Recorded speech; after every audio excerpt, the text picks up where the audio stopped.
quanto contenuti gli effetti della riforma del lavoro in Sicilia, ha presentato all'Università di Palermo un report della Fondazione RES. I dettagli su disoccupazione e PIL. Gero Michigè. In Sicilia il Jobs Act, la riforma del lavoro, è stato meno incisivo rispetto alle altre regioni d'Italia.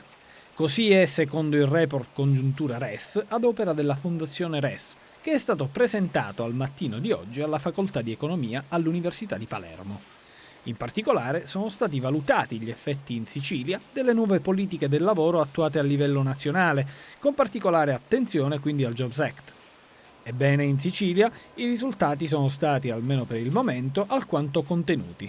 Ad esempio le assunzioni, con più 1,8%, pari a 3.751 nuovi contratti. Invece a livello nazionale si è registrata una crescita delle assunzioni rispetto allo stesso periodo del 2014 del più 9,8%. Ancora, secondo il rapporto Congiuntura RES, la ripresa dell'economia siciliana è ancora debole, nonostante i primi timidi segnali positivi sul fronte del lavoro. Il tasso di disoccupazione, infatti, si riduce dopo molto tempo e per il 2016 le stime prevedono una flessione al 20,7%. E si tratta comunque di percentuali ancora da vertigini intollerabili. Nel 2014 il prodotto interno lordo regionale ha presentato un ulteriore rallentamento con meno 0,9%, arrestandosi e progredendo nel 2015.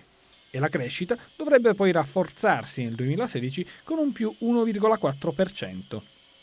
Come spiega la stessa Fondazione RES, il principale sostegno alla crescita nel 2015 è stato offerto alla domanda delle famiglie, mentre nel 2016 dovrebbe prendere maggiore consistenza una ripresa degli investimenti produttivi.